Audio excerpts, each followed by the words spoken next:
everybody, and welcome to another Kerfuffle showcase. And I am delighted here to have Jamie Arthur of Property Webmasters. How are you, sir? I'm very well, thanks. It's a pleasure. It's a pleasure. I talk about myself being a northerner, but you proper northerners look down on us. What do you consider? You're up in Hartlepool, aren't you? Yeah, right up in the northeast. Where is it you're from originally? You're beyond the wall. I'm just down in Midlands, Manchester. Right. Softy southerner, according to you lot. Anyway, good stuff. Look, I'm really excited to be able to talk to you today, Jamie, because I think it's one of those really weird scenarios where to call you an industry's best kept secret would be ludicrous, because you do a huge amount here. But I don't think that you are as well known as you absolutely should be, considering the amount of work and you know, the sort of fantastic websites you put out. So this is one of those really interesting ones where I get to be shameless and shout about it and pretend that I was the one that brought it to people's attention. But of course, the only reason you're able to do that is because you're doing so much great work already. We were talking about the title of today, and it was going to be called "Invest in Your Own Brand to Attract Home Buyers and Sellers." So we'll loop back to that in a while. But if it's okay for you, could you just give us the kind of the Avengers background story? Tell us about yourself. How did you get into the industry and the background, and then the business from there, if you don't mind? Yeah, absolutely. You know, appreciate the welcome there, Simon.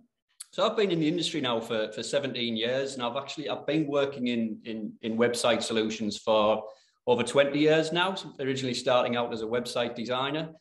I worked for a creative agency for a few years, and then that soon led to me working with a company called property-abroad.com, which I'm not sure whether you were familiar with. It's probably going back, 17 years ago. So I ended up starting working with Property Abroad as the web designer, and they had probably 250 websites at the time for different locations around the world. Okay. So I had my hands full there, and then it kind of led me to start thinking about actually doing this for other companies as well, which is where Property Webmasters was born. So Property Webmasters has been around now for over 15 years. But it's really only the last 6 years that the Property Webmasters has been my sole focus. I've always been involved in the property industry for the 17 years, but it's really this last 6 years where I've really thought, I'm going to grab this by the horns and take it as far as I possibly can. So here we are today. And in that time, we've been working with some of the world's leading estate agency brands. So it's exciting times. We work with people like Sotheby's, from what I understand, and obviously massive global brands, Yeah, Sotheby's, Christie's, Coldwell Bankers around the world, Century 21, Savills. We just launched a website for an arm of Knight Frank as well. So that's good. That's an international arm. So these are the people that the brand is absolutely that, you know, there is no consideration of second best for these businesses, is there? Well, absolutely not, and that's what we pride ourselves on. It's not. We are. From people's perspective, might be that we're just another web design company, but we're really not. We're a web design company that really wants to focus on generating powerful results for our clients, both domestically and internationally. So that's our lead focus, really. Well, we'll come back to that point, because that's obviously a key differentiator and is a really important one, isn't it? So often we forget that, you know, having a nice shiny website is one element of it, but the results is absolutely the critical thing you're judged on with ROI, like many businesses. Absolutely. I am fairly. I smiled there when you were talking. So the complexities, as they are, such complex projects doing websites as well. And you thought you'd like to throw in the international dimension there just to make it even easier.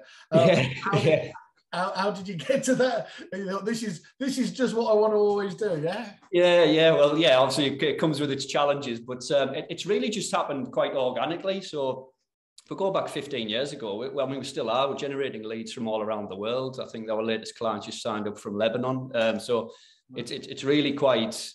That's down to our marketing strategies. We're very well ranked sort of organically for anything to do with real estate website design. So and that's on an international scale. So we are really attracting clients from here, there, and everywhere, which is good. It's exciting, but it's always a new challenge.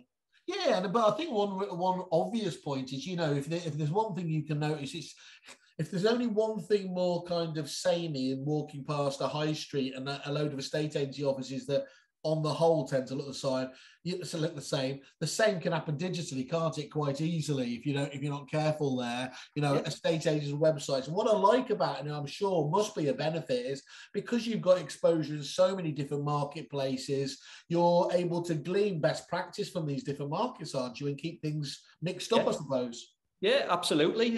So each market has, obviously, they are selling real estate and they are attracting sellers as well. So each market is, in essence, the same, but there are always various different loopholes. And things that we have to different challenges that we have to overcome. Like you say, languages, currencies, different feed formats, different details that people like to display on websites. I know in Australia, they don't like to display prices on websites because it's more about the lead gen side of things. So different challenges, and that's what optimizes our marketing campaigns as well, which we'll come on to. And you're right, the Aussies, for example, they launch the properties at different stages as well, don't they? Like, more reticence to kind of, hold it back and everything else. But you just mentioned there, one of the critical things, my background, obviously, in the CRM space. Yeah. So the complexity there of all the different feed formats must be staggering in terms of what you have to become used to. How does that affect you, obviously, over here in the UK? Do you have normal feed formats from the normal CRM players? How does it work over here? Yeah. Well, it works in much the same way, obviously, internationally than it does here. It's just internationally we might come across more, different variations of feed types. So we have to work on the actual implementation of that feed. Whereas if we're working with a repeat feed or something like that, expert agent or anything like that, then we've already got that solution built in place so that we can roll that out quite quickly. Anything new, obviously, would be represented in the cost of the actual implementation. So yeah, you'd be surprised at how similar they are, to be honest. The feed formats, and I know you'll come across the likes of XML2U, and that's it's not as much a standard as it used to be, but it's certainly something that people have fallen back on for feed integration. So it must just have been whenever I was looking for it, and the web company would rub their chin and go, well, that's going to I was obviously talking to the wrong company there. They were saying how difficult it was. So we spoke about it there, Jamie. What are the differences? Obviously, there's lots of different web providers, albeit I think actually in terms of relevant web providers, independent like your good selves, that are able to satisfy and focus on the UK property industry, that's a shrinking list, isn't it? And many businesses have gone by the wayside. Many have diversified outside of property and lost their focus. Many have been acquired, and I think it's fair to say the focus has, again, and the quality has fallen off there. So from your point of view, what do you think does make you different to the providers? The existing providers. So, I don't want to sort of sit. I'm not going to sit and badmouth. There are various other providers that are excellent at what they do, and you'll have worked with a few yourself, Simon. So I'm not going to. I don't want to come across like I'm badmouthing anybody in any way, shape, or form. We can have a bitch fest later. So it's not the case at all. But what we've done is we've focused our solutions purely on the fact of growing an estate agency company. It's not just a website just to act as a shop front. It's a website that actually performs well. It generates leads. It's the performance of the website itself based on various metrics such as SEO, accessibility, speed, mobile performance as well. We've considered all of these attributes to make sure that we're giving a client the very best possible service, not just to get a website, but also to build a relationship with the client and keep the client for 5 or 6 years and work with them on marketing strategies and really help them grow their business. So we consider ourselves a prop tech company, but a sort of a specialist growth prop tech company. Got you. And one of the things that jumped out at me when I was doing the little bit of research that I always blag that I do for these things, but we were talking about it, and you were saying that in terms of that scoring element, a definitive score on how websites are doing, I think you made the point that most agency websites kind of score on one of the tests between a kind of around 35 and 60, but your latest website score at 95% and higher. Is that right? That's right. Yeah. So we've just rolled out our new Agent Plus platform. and that is the whole emphasis on that has been on performance. And well, it is the fastest website solution available on the market. Wow. Internally and sort of externally, so people can browse the website. You're going to have a bullet fast experience. It's going to be, well, it is already highly focused on lead generation. So you've got your member login accounts, you can Google Cloud login, you've got property alerts, you can share properties. There's all kinds of things, and then we've got a lot of SEO functionality in the dashboard as well to empower the agent to actually put content on the website, which isn't always the case. So you can create area guides, you can create landing pages, you can submit content to search results pages. So because that's really hard, isn't it? Let's be honest, Jamie. That ability to, you can have the best looking website in the world, but if you're not able to kind of make it interactive, get that content ticking over, it's never going to become sticky in the way that you wish and need it to become. Exactly, yeah. I mean, you could have the ugliest website in the world, but if it's generating 500 inquiries a day, then you're going to be happy, aren't you? So, were you talking about one of the portals there, or was that? No, it's fine. Yeah, So I mean, there's a really important thing for people that don't, get the importance of that, and I'm sure you all do. But it's because things like Google actually are becoming increasingly demanding, aren't they, in terms of their search engine optimization around things like speed and accessibility, aren't they? Yes. Yeah. Absolutely, yeah. And well, Google love our websites. We've proven that for 15 years. On the bounce now, so got clients all over the world. We're working with the biggest estate agency in Cyprus, and anything to do with Cyprus real estate, they're coming up #1 in the rankings, and that's through obviously our SEO efforts, but also the actual performance of the website itself, and how, yeah, and like we say, it's not just about looking pretty. It's about how it performs. We had a conversation with somebody in the UK just the other day who came to us for a new website, but when we looked at the website, it looked fantastic. It was absolutely beautiful, and we were, so what's the problem? We're just getting absolutely no leads. So we dug a little deeper. The SEO was very poor. The speed of the website, the mobile performance was quite embarrassing. So these are all the things that we need to consider in the build, and it's not just about getting that website up and running. I mean, the amount of times we consult with clients on this, a lot of the time you'll see it, as you said, an absolutely fantastic website, and they're not even on the first page of Google, which of course is just is just heartbreaking, isn't it? You put all that effort in, and obviously no one's able to find it. Exactly that. So yeah, that's how been our focus. Well, for 15 years, but primarily so in the last 6 years, to build out solutions that actually perform well. So that's what. So give us a flavour of the kind of pain points that you help resolve. I mean, that's one that's one at the very top of the list, isn't it? That loads of people are, and I think that's another thing. You said loads of people are going out of the way to pay excess on SEO services, really to make up for the inefficiencies of the website itself. And obviously, if you get that stuff right, I mean, most people should be optimizing SEO and everything anyway. But if you get the website right, the native ease of use and accessibility should come with it, shouldn't it? It should, yeah. And I mean, just going on the product itself. So the Agent Plus solution, obviously, we do the custom work as well. So it's custom and Agent Plus.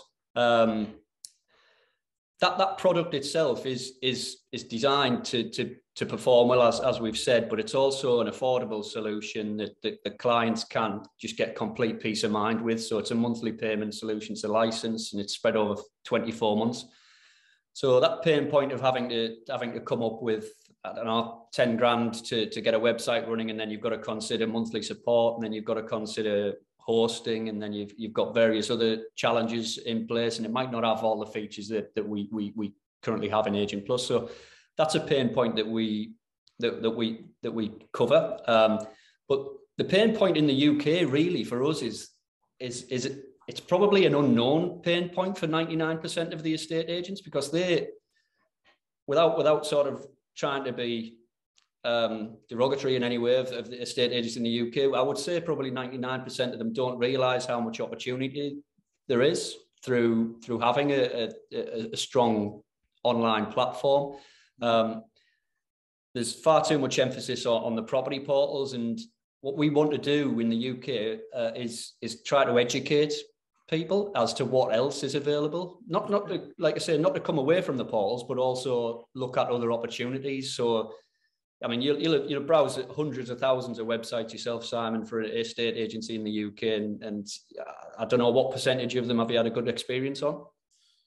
Let me try and do this without ruining myself. It takes a lot to stand out. I think is the fair point there, isn't it?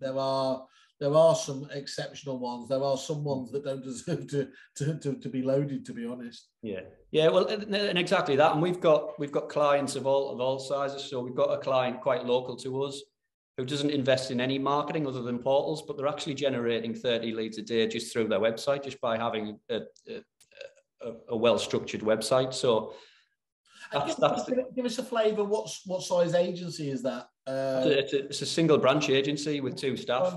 Wow. And they've got, I don't know, maybe 250, 160 properties on their website. So they're quite a small outfit, but they're generating a huge amount of demand, and that's like from no spend whatsoever. They pay the license fee, but because they've got a well-structured solution, it actually generates a lot of leads for them, probably, and that the return on investment from the website is I would say far outweighs their investment in the property portals. Really good. I mean, that's fantastic. And so I mean, there's a couple of things there. One of the things that, I mean, we changed the model. I think it was fair to say, maybe Desres as well at the time, where, traditionally, like websites, there had always been the big upfront payment with CRM software. Yeah. And then as I said before, there was even the fancy term software as a service. Moving it to the rental changed the whole concept of things. And it's always struck me that kind of weirdness around the web model where, you pay 10 grand, often, it can even be more than that. Yeah. And it almost becomes out of date straight afterwards. So you're already gearing yourself up, aren't you, for the next big bill. And the problem with that is, if the market isn't right at that time and the business can't afford it, you can get quite out of date very, very quickly, can't you? Whereas your model, of course, is a much more effective way of doing it, being able to manage that. You're going to be able to have a much more measured approach, aren't you, to this investment in technology you have to have on your most corporate brochure, essentially your website. Yeah, absolutely that. I mean, we're actually referring to it as a website as a service. So okay. So that's what we're trying to push with our platform. But the benefits of the platform are that obviously it's a staggered payment plan. You're completely covered in support purposes. You've got the hosting. You know who to go to if there's ever a problem.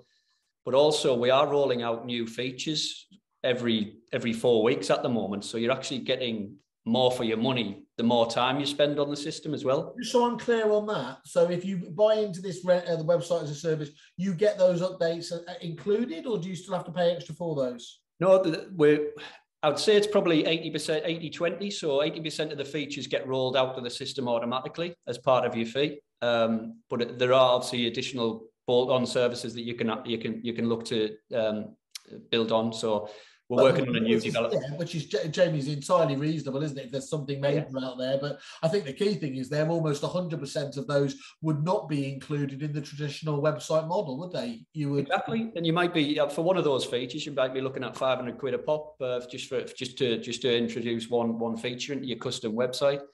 Not only that, after 2 years, we do offer the free website design upgrade as well, so it changes it every 2 years. You get a free, so you don't have to pay, because I'm aware of some of the people who have tried to go down this, but they actually still keep a cost in there for the website design. You actually include that in that website as a service design.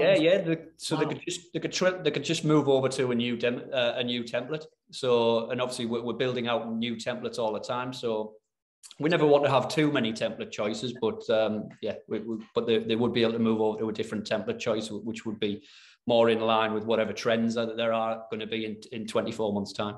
So you're able to do this, and how are you able to do this then? So you are able to do that, as you said, by having this really flexible, ostensibly system in place without having to do all the weird bespoke stuff. Is that right? Would that be right to say? That's right. Yeah, it's been built as a fully sort of multi-tenanted solution. So it's got the core framework, and then we've got all of the tenants spinning off that. It is we can customize certain elements, so we can introduce custom components, but which would come at an additional cost, but would also and we can do sort of custom CSS and things like that through the master framework for individual sites. So they can, although it is a template solution, it can look quite different to each other. Yeah. So it's perfectly scalable, and it's just a really strong solution, to be honest. And give us an idea of what does you don't have to drill down into the detail, but whereabouts on the spectrum of cost do you fit in terms of do you consider yourselves sort of mid-tier? Are you sort of volume? Are you top end? Where would an estate agent expect you to fit in their cost base? Well, it's straight. It depends who you speak to. Some people say that you're ludicrously expensive, and some people say that you're too cheap. So it's I would say we're in the middle. So the cost is £250 per month, and it's a 24-month contract. No setup fees. It's packed with features. It's the best performing website solution that you'll come across anywhere. And for that, over 2 years, you're investing £6,000, which includes your hosting and any support. So you're covered for any bug fixes or anything like that. So really, it's a bit of a no-brainer. That would what you'd typically be looking at then, kind of $6,000 to get you going. Yeah. Well, that's spread out over 24 months as well. So it's not even a chunky investment up front. Well, that's very competitive, isn't it? I would have to say there, and it's especially going on. What the proof is in the pudding in terms of your, as you've already said, the website scoring and the ability to generate leads and everything else. So that you want one, Simon? Huh? You want one? Yes, if I was opening up and finally I was going to actually put my money where my mouth was and actually run an agency, that would be the industry bursts out laughing at that point. But I certainly would be talking to you guys if I was. That's absolutely there. So talk to us about, you mentioned a few of us, the global names, and again, who do you work with? And I think not just who do you work with, but do you also have partnerships? Clearly, I think you mentioned you've got partnerships with the likes of the CRMs. Anybody else out there that you work with over here in the UK? Estate agency wise? Yes, I mean anyone in the property industry really, who would be relevant that you we're working with Sotheby's in the UK at the moment. We're just launching their new website right now.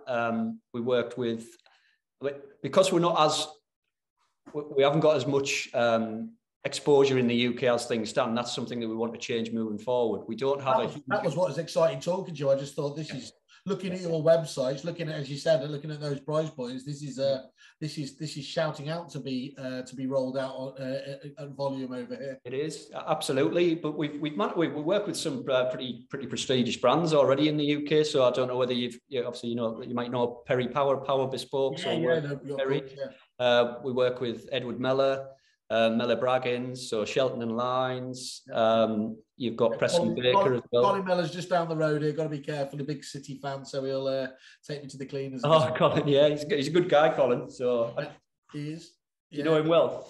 Yeah, he's great. He's absolutely great. He does invite me to the football, but as I said, I don't want to ruin our professional relationship because it would all go pear-shaped. So look, there's some really big names in there, and as I said, on top of those ones you were talking about internationally, there's some of the I suppose, and again, some of the most demanding names you'd expect over here. So that's testament as well. I always look at the kind of businesses you work with. That helps tell you a lot about where you're up to as well. Yeah. And you mentioned that before. What is it? How is it you want property webmasters to help change within the industry? You mentioned that sort of not to say cutting the umbilical cord with the portals, but maybe just reducing the reliance.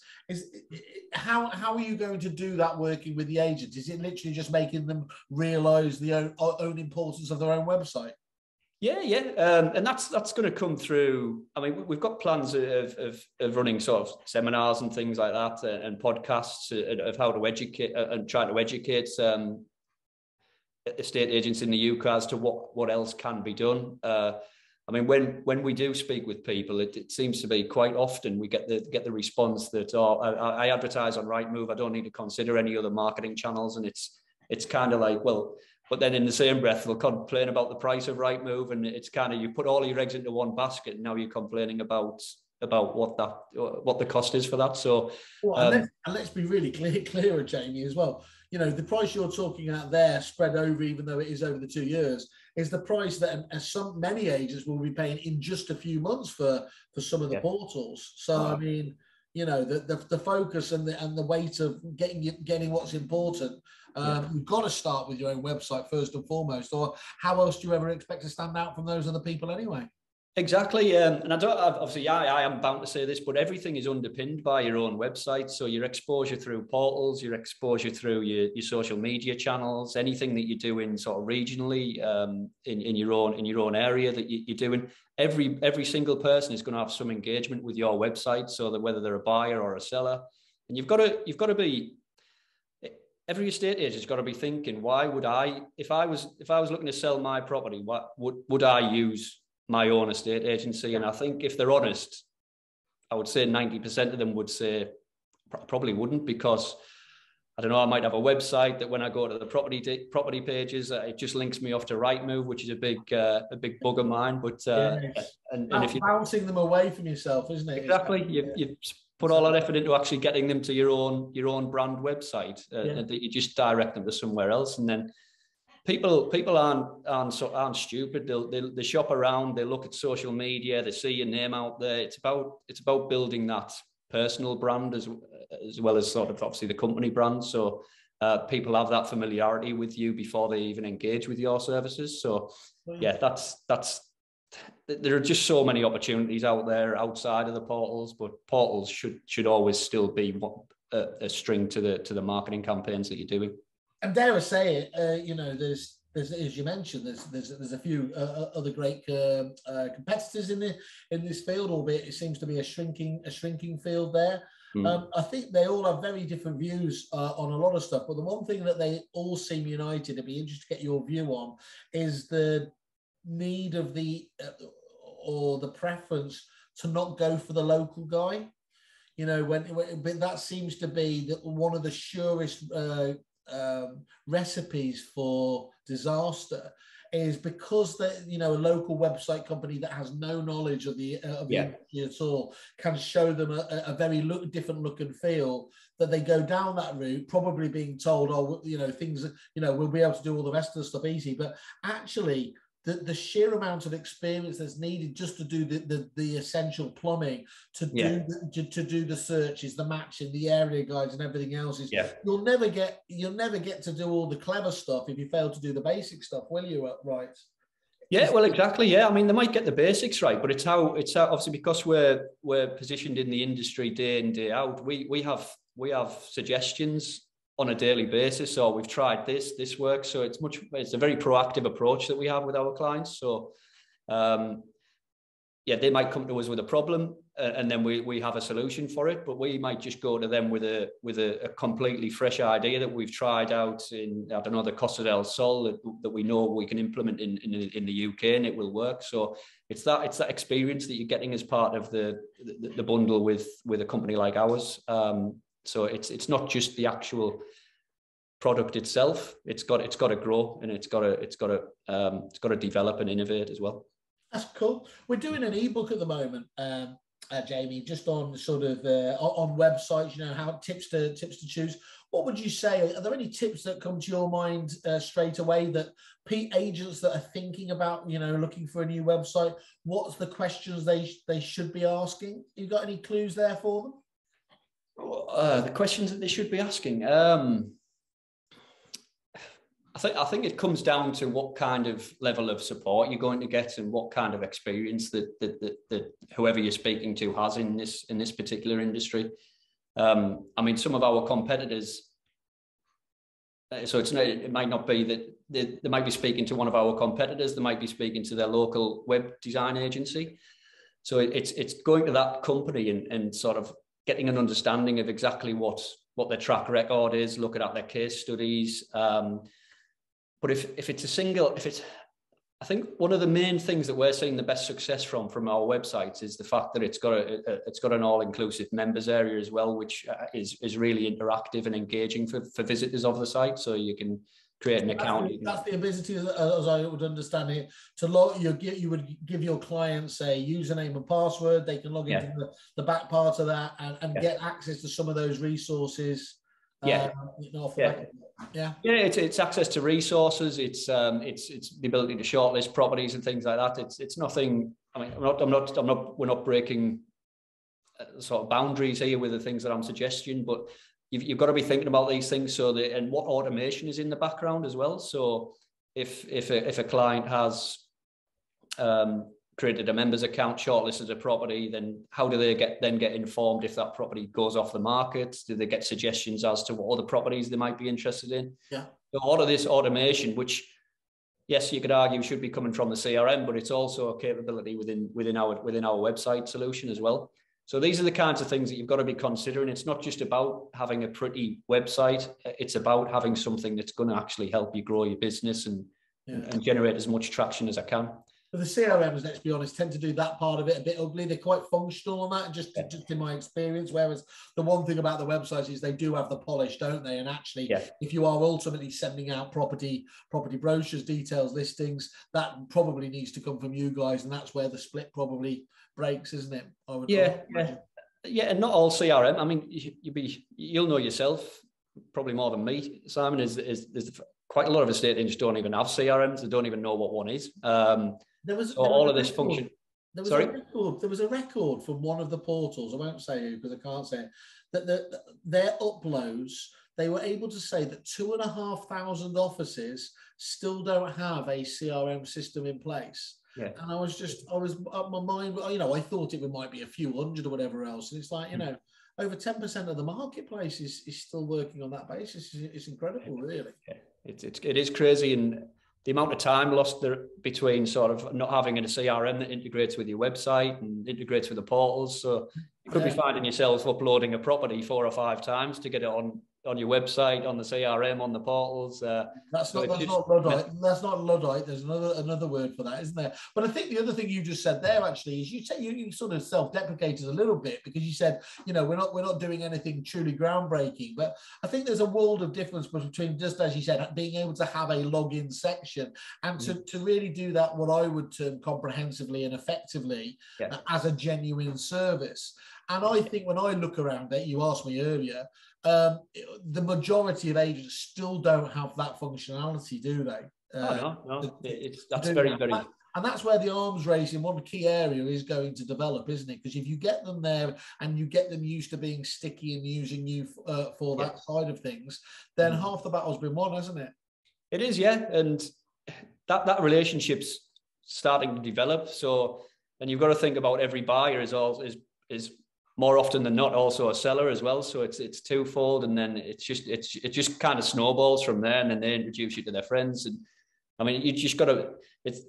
Agents have got to look at their whole customer journey, really. I mean, I've been looking for a property recently, and I've had some really bad experiences working. I've submitted inquiries through portals, and I haven't even had responses quite often.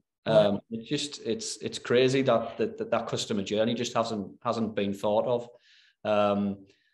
And sometimes there's such thing as too much automation. I know we're always trying to look at saving money and manpower and things like that, but really, a phone call, it might sound a bit archaic, but a phone call matters much more to quite a lot of the population than a text message does. So a lot of agents will be really relieved hearing you say this, because there is a bit of a tendency from prop tech people to come in and say technology will do it all. I mean, you've mentioned a couple of examples where it's perfectly reasonable, to have the automation so that you can scale your business effectively doing some of this. But knowing where to then place in that journey, as you were talking about, the human touch points is the really critical factor, isn't it? Absolutely. That blend of both tech and personal service is what the best companies do well, isn't it?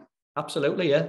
And that's the other. I mean, you're not going to sell a property with zero human interaction. There is going to be human interaction somewhere, no matter how much automation there is. I mean, that is changing, but we're just not there yet. So you've got to make sure you pick up the phone as well. And you've got to get it right, haven't you? Because the problem, the only thing worse than no automation is automation when it's gone wrong. When you've tried to be too clever and implemented it poorly there, then you can end up going down some real, rabbit holes, can't you? Of and some hilarious I remember one of the email, direct mailing companies, and they got the automation wrong when they were sending out Happy Valentine's Day in June. Well, that's just idiocy, isn't it? I mean, that's I bet they got a bit of exposure from it, but not the right kind of exposure. What are you seeing out there then, Jamie, in the kind of the wider world? I mean, we've spoken about, I'm not talking about globally, but I'm talking about cross industries or other ones there. What is there anything else that you think is likely to land in the property sector that we've kind of essentially just borrowed from other areas? Yeah, well, firstly, I think, the world is, as we know, becoming much more of a global marketplace. So, I mean, if you're an estate agent in, I don't know, Manchester, something like that, you've got to be looking outside of the box. You might have people coming from all like investors from anywhere, really. So you've got to be looking at some kind of domestic marketing strategy, but also there might be an argument to have an international marketing strategy as well. We're also seeing things like, obviously, your fractional ownership for our overseas properties. That's becoming quite big. It's quite big in the US at the moment. So fractional ownership is starting to become something that's quite common across Europe now as well. So that's the jury's out from me on that one, but it just depends what kind of offerings people have.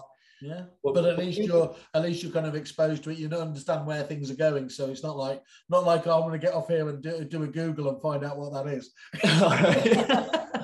Yeah, well, it's basically shared ownership on properties. I thought my bluffer's guide to property got me through that bit. But I think UK specifically, I think we're already seeing this. I think the whole property industry is going to become much more of a sort of broker-only kind of self-employed model moving forward. We're already seeing that, isn't there? Definitely, that's a trend we're seeing fast and hard at the moment.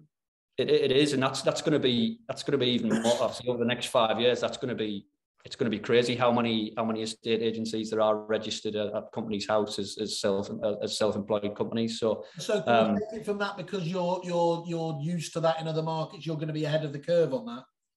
Yeah, well, with obviously the US side of things, it is sort of MLS based. It's anybody can sell any property, and I think that's what's going to come eventually in the UK. I don't know how soon that will happen, but it certainly will happen across Europe. It's already a big thing, but this also lends to. I mean, if I'm an estate agency now in the UK, I'm worried about this, and I'm going to be putting a lot of attention on my own brand marketing so that when that does happen, I'm one of the survivors. Yeah. So if in 10 years' time you haven't invested anything in your own brand, all of your estate agents have left your business and set up themselves, they can really compete with you from day one. Yeah. Because it's not going to be very difficult for them to do. So that's why we're always trying to stress the importance of investing in your own brand. Yeah. That makes sense. And we can help you do that. So, and your own plans there. What have you got for the next year and beyond? What have you guys got that you can tell us without obviously having to kill me? Well, yeah. I mean, we want more presence in the UK basically, and we've got quite a lot of focus on that. We've never, like, as we started the conversation now, we've never really shouted about ourselves in the UK, but that's changing. We attended the Negotiator Awards last year. We attended the RAN events as well. So people will be seeing a lot more of us in the UK. Cool. And we'll be holding on to your coattails wherever you go. So if ever there's a good idea or something like that, don't worry, Kerfuffle will be there. And I'll be honest on that. Hopefully we can. I mean, hopefully people have found this useful, and of course they should reach out in the normal way. You can go to the Property Webmasters page on Kerfuffle, see further information about them, see reviews, see who they're integrated with, all that sort of wonderful stuff that we're trying to create a real resource for here. But you've also been fantastic in terms of getting the ball rolling, haven't you, there, Jake? So in terms of exclusively for Kerfuffle members, I think you've said you're going to, am I right in saying it was 10% you were going to give off the monthly, was it? Yeah, 10% off the monthly fees for the whole 24-month period. But we're also offering obviously for the first 3 months, we'll offer a free marketing consultation program as well. which includes a blog post every month as well, which to really get the ball rolling then, isn't it? You know, to get them into that habit of what needs to happen, you'll essentially handhold them through those first few months. Yeah, absolutely. Yeah. And obviously we want our clients to succeed so that they're working with us for a long time and they're prosperous under our wing as well. So that's the idea. Back on Kerfuffle and shouting from the hilltops and that's the circle of life. It is. Well, I really appreciate that. Look, we love exclusive offers here, so that's absolutely fantastic. So obviously anyone reach out, and where can they find you from as well, Jamie? They can find you at Property Webmasters. Is it .com? Yeah, propertywebmasters.com. So yeah, or if you just do a quick Google for Property Webmasters, don't click on any of the ads. Click on the first organic result, and that'll be us. I was going to say is if you hadn't come on the first page there, that would have been really disappointing and shot ourselves in the foot, but that's clearly not going to be the case. Well, look, I think it really sounds interesting. It would be fascinating to talk to some of your clients as well on a future one as well, get the real feel from it. I think absolutely, yeah. That sounds really a really interesting business in what is obviously it's a massively important niche. I always say, you know, websites are, you know, one of the holy trinity of the original prop tech, aren't they? You've got your CRM, your email, direct mail provider, and the website, and ideally you've got to have the strongest and best proposition you can have in there, and it sounds like you guys are really fitting the bill on that. Yeah, absolutely. And don't forget the people behind it as well, the people who are actually part of your estate agency. Invest in those guys as well, just to make sure that when you do get a lead, it's dealt with in the correct manner. That's a really good point, isn't it? You can create all the leads in the world, and unfortunately, if your staff are treating those as tire kickers, guess what? They're going to be tire kickers, aren't they? So exactly. To have that lead management role is really important as well, isn't it? It is, absolutely, yeah. You can't underestimate that. Brilliant. Really enjoyed the talk with you here today. Thank you so much for taking the time, and I'll catch up with you soon. And you, Simon, thanks very much for your time, and thanks again. Cheers, Jamie. Give us a shout if you need us. Cheers.